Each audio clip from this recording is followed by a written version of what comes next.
जिंजी से मोजुन की इतनी गहरी चोट देखी नहीं जा रही थी। वो वरीड टोन में उससे कहता है कि चलो मैं तुम्हारे घाव को ट्रीट करने में तुम्हारी हेल्प करता हूँ। मुझे याद है कि फर्स्ट एड किट यहीं कहीं रखी होनी चाहिए। ये कहते हुए वो मोजुन का दूसरा हाथ थाम के उसे अपने साथ ले जाने लगता है। पीछे से मोजुन उसे रुकने को बोल रहा था। वेट, 1 मिनट रुको, इसकी कोई ज़रूरत नहीं है। घर जाने के बाद मैं इसकी ट्रीटमेंट कर लूँगा। इस पे जिंजी बिना रुके चलते चलते ही सीरियस टोन में उससे कहता है, हम इसे अभी इसी पल ट्रीट करेंगे, तुम इतने जिद्दी क्यों हो। मोजुन चल रहा होता है तो नीचे जमीन पे कुछ गिर रहा था, जिसे देख के वो अपनी टी शर्ट नीचे खींचते हुए धीरे से जिंजी से कहता है कि इसके पहले मुझे शावर लेना है। ये सुन के जिंजी रुक जाता है और मोजुन को डांटते हुए कहता है कि तुम बहुत ही ज्यादा जिद्दी हो, तुम मुझे परेशान करते हो। मोजुन तो समझ ही नहीं पाता कि जिंजी ऐसे केयरिंग एक्ट क्यों कर रहा था। वो जिंजी से पूछ ही रहा होता है कि तभी जिंजी अचानक से उसे गोद में उठा लेता है। मोजुन तो शॉक ही हो जाता है। वो शॉक में जिंजी से पूछता है कि तुम ये क्या कर रहे हो। तो जिंजी स्ट्रेट फेस के साथ उसे बताता है, क्या मैं ऑब्वियसली तुम्हारी हेल्प कर रहा हूँ तुम्हें बात दिलाने में। इस पे मोजुन सीरियस टोन में जिंजी से कहता है, मुझे नीचे उतारो और मैं तुम्हें ये सलाह दूंगा कि तुम मेरे मामलों से दूर रहो, मेरे मामलों में इंटरफेयर मत करो। ऐसा मत सोचो कि ऐसा करने के लिए मैं तुम्हें थैंक यू बोलूंगा। जिंजी मोजुन की बात पे थोड़ा भी ध्यान नहीं देता और उसे गोद में उठा के बाथरूम की ओर ले जाते हुए कहता है, तुम्हारे जैसी बिल्ली भला कौन ही चाहेगा। मैं तो बस ये नहीं चाहता कि लोगों में ये अफवाह फैले कि मैंने तुम्हें मारा है और ये चोट मेरी दी हुई है। तुम अपनी होप्स इतनी ज्यादा मत बढ़ाओ किटी, मैं तुम्हारे लिए ये नहीं कर रहा। चलो चलो जिंजी, हम सबको बहुत अच्छे से पता है कि तुम्हें इस लिटिल किटी के लिए फीलिंग्स आने लगी हैं। थोड़ी देर बाद हम देखते हैं कि जिंजी और मोजुन बाथरूम के अंदर थे और जिंजी मोजुन को बाथ लेने में उसकी हेल्प कर रहा था, साथ ही साथ उसे छू भी रहा था। जिंजी ने मोजुन के हाथ पे लगी चोट को कपड़े से कवर कर रखा था ताकि उसे कोई प्रॉब्लम ना हो। मोजुन जिंजी को मना करते हुए कहता है, रुको, मुझे छूना बंद करो और यहाँ से बाहर निकल जाओ। इस पे जिंजी मोजुन को और ज्यादा छूते हुए इनोसेंट बनते हुए बोलता है, इसमें प्रॉब्लम क्या है, मैं बात लेने में तुम्हारी हेल्प कर रहा हूँ। उसके बाद जिंजी मोजुन को बहुत ही ज्यादा टीज करता है। भले ही तुम एक लड़के हो पर फिर भी तुम्हारी स्किन बहुत सॉफ्ट है और स्लीपरी भी। नेक्स्ट टाइम तुम अपनी वो सिल्क वाली स्टॉकिंग्स पहनना। इस पे मोजुन ब्लश करते हुए जिंजी को डांटते हुए कहता है, तुम तो बहुत ही ज्यादा अनोइंग हो, छोड़ो मुझे तुम्हारी हेल्प की कोई जरूरत नहीं है। ऐसे ही नोक झोंक करते हुए वो दोनों थोड़ा सा क्वालिटी टाइम स्पेंड करते हैं। उसके बाद जिंजी मोजुन को अपनी ओर करके बड़ी प्यार से उसका चेहरा अपने हाथ में थामते हुए कहता है, क्या तुम्हारी आंखें तो रेड हो गई हैं, बिल्कुल एक खरगोश की तरह। बहुत सुंदर नजारा है ये कहते हुए जिंजी बड़े ध्यान से मोजुन को देख रहा था और मोजुन भी उसे ही देख रहा था। जिंजी को कुछ कुछ फील होने लगता है। वो धीरे से अपने चेहरे को मोजुन के चेहरे के करीब लेके जाता है उसे किस करने के लिए, पर वो उसे किस कर पाता उससे पहले ही मोजुन एक जोर का थप्पड़ जड़ देता है जिंजी के गाल पे। गाइस, हंसना तो नहीं चाहिए पर ये सीन बहुत ही ज्यादा फनी लग रहा है मुझे।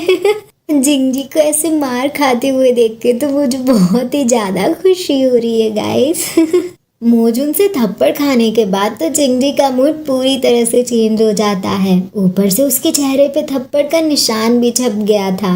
जिंजी को बहुत ही ज्यादा गुस्सा आ रहा था। वो तुरंत मोजुन का गला पकड़ लेता है और गुस्से में उससे कहता है, क्या तुम जीना नहीं चाहते? तुम्हारी हिम्मत कैसे हुई मुझे मारने की? जिंजी के गुस्से को देख के तो मोजुन बहुत ही ज्यादा डर जाता है।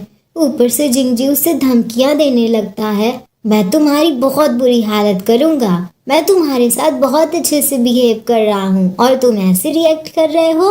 अगर तुमने मुझे फिर से मारा तो मैं तुम्हारे हाथ तोड़ दूंगा, हाथ के साथ साथ मैं तुम्हारी टांगे भी तोड़ दूंगा। जिंजी मोजुन के ऊपर गुस्सा करते करते रुक जाता है क्योंकि वो देखता है कि मोजुन रो रहा था।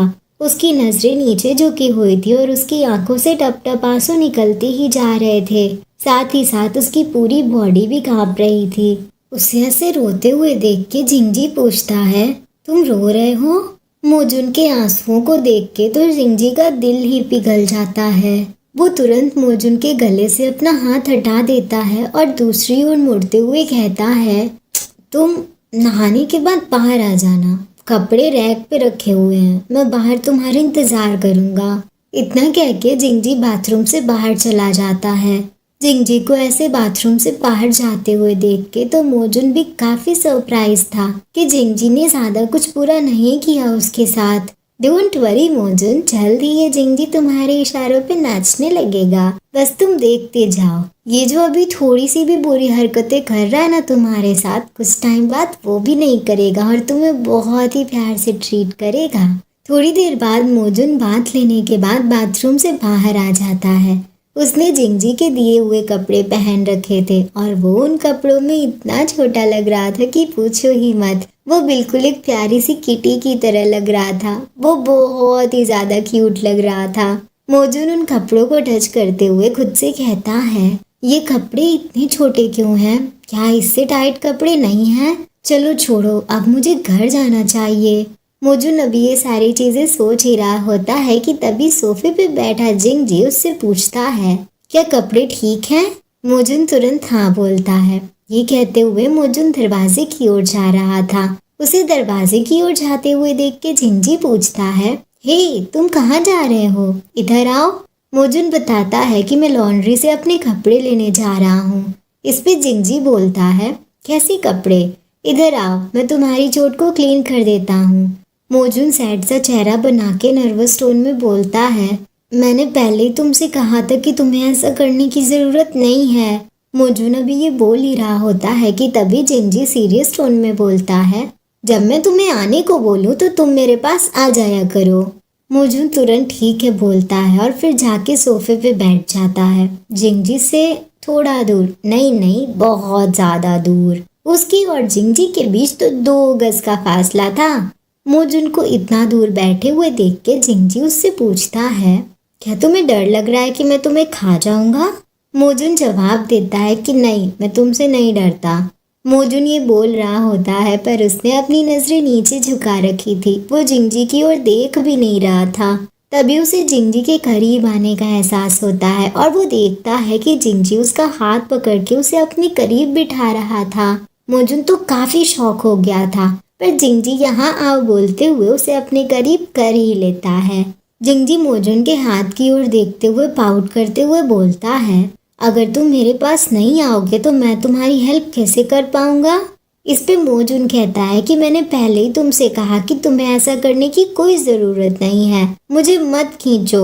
मोजून की जिद को देख के जिंजी बोलता है, मुझे नहीं पता कि तुम हमेशा इतनी जिद क्यों करते रहते हो। ये सुन के मोजून अपनी आंखें बंद करके धीरे से बोलता है, ठीक है पर मेरा हाथ तो छोड़ दो। ओह गाइस, धीरे धीरे ये दोनों एक दूसरे के करीब आ रहे हैं और जिंजी को मोजून की कितनी ज्यादा फिक्र होने लगी है गाइस। मैं तो ये सब कुछ बहुत ही ज्यादा एंजॉय कर रही हूँ। वैसे आप सबने BL स्टोरी एक्सप्लेनर चैनल को सब्सक्राइब किया या नहीं? वहाँ पे भी बहुत सारी इंटरेस्टिंग BL स्टोरीज आने वाली हैं। अभी तो मैं वहाँ पे एथलीट वाली स्टोरी एक्सप्लेन कर रही हूँ। कुछ दिनों में वहाँ और भी बहुत इंटरेस्टिंग स्टोरीज एक्सप्लेन होंगी, तो उसे भी सब्सक्राइब कर दो।